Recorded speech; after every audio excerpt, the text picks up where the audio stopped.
So leadership as a husband isn't based off of finance. It isn't based off of how good you are at sex. And it's not based off of how strong you are. It's spiritual. It wasn't until God gave Adam the command and then he said, you need help. And when you look at our wives, this is what God had to teach me, understand who she is. But I couldn't understand who she was until I understood who I was. And you said cultivator. Yep. And, you know, when we look at roles in marriage, well, we have to understand that we're given a role by the authority.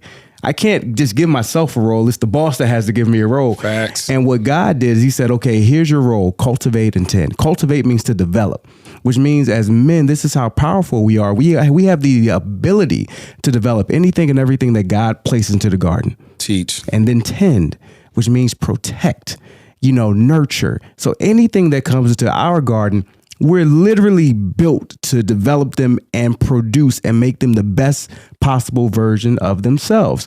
So that's what God was speaking to me, which let me know that leadership is spiritual. It has nothing to do with everything. Everything else gets added unto you.